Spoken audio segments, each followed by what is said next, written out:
IPL 2026లో భాగంగా బుధవారం జరిగిన ఉత్కంఠభరిత పోరులో పంజాబ్ కింగ్స్‌పై సన్‌రైజర్స్ హైదరాబాద్ 33 పరుగుల తేడాతో ఘన విజయం సాధించింది. ఈ విజయంతో హైదరాబాద్ పాయింట్ల పట్టికలో అగ్రస్థానానికి చేరుకోగా, పంజాబ్ కింగ్స్ వరుసగా మూడో ఓటమిని చవిచూసింది. హైదరాబాద్ నిర్దేశించిన 236 పరుగుల భారీ లక్ష్య ఛేదనలో పంజాబ్ జట్టు నిర్ణీత 20 ఓవర్లలో 7 వికెట్ల నష్టానికి 202 పరుగులు మాత్రమే చేయగలిగింది. అయితే ఇక హైదరాబాద్‌లోని రాజీవ్ గాంధీ ఇంటర్నేషనల్ స్టేడియంలో టాస్ ఓడి తొలుత బ్యాటింగ్‌కు దిగిన సన్‌రైజర్స్ బ్యాటర్లు పరుగుల విధ్వంసం సృష్టించారు.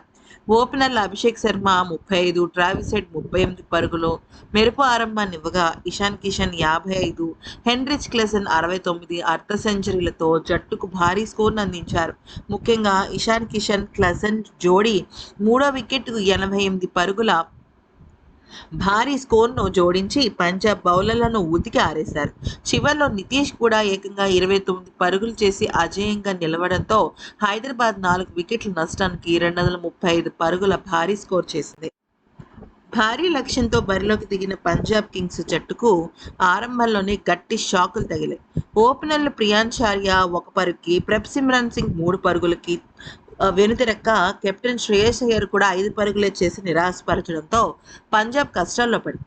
ఆస్ట్రేలియా యువ ఆటగాడు కూపర్ కన్లీ మాత్రం సెంచరీతో ఒంటరి పోరాటం చేశాడు. అయినప్పటికీ కూడా ఇతర బ్యాటర్ల నుంచి తనకు ఆశించిన మద్దతు లభించకపోవడంతో ఇక హైదరాబాద్ బౌలర్లు క్రమం తప్పకుండా వికెట్లు తీస్తూ పంజాబ్ రన్ రేట్‌ను కట్టడి చేశారు. ఇక ఆ రకంగా పంజాబ్ జట్టు ఓడిపోవడము, ఆహ్, అలా కూపర్ కన్నోలి సెంచరీ పోరాటం వృధా అవ్వటము జరిగింది. అయితే ఇక హైదరాబాద్ జట్టు బౌలర్ల దెబ్బకు పంజాబ్ జట్టు వాళ్ళందరూ కూడా చేతులెత్తేశారనే చెప్పొచ్చు. ఇక పంజాబ్ బౌలర్లలో హర్ష్‌దీప్, లూకీ ఫెర్గ్యూసన్, యజువేంద్ర చాహల్, విజయ్ కుమార్, వైశాఖ్ చెరొక వికెట్ పడగొట్టినప్పటికీ తలా ఒక వికెట్ హైదరాబాద్ బ్యాటర్ల జోరును అడ్డుకోలేకపోయారు. సొంత గడ్డపై హైదరాబాద్ మరోసారి అద్భుతమైన పెర్ఫార్మెన్స్‌తో దుమ్మురేపింది. పంజాబ్ కింగ్స్ మాత్రం ఓటమితో తమ తదుపరి వ్యూహాలను మళ్ళీ పరీక్షించుకోవాల్సిన పరిస్థితి వచ్చింది.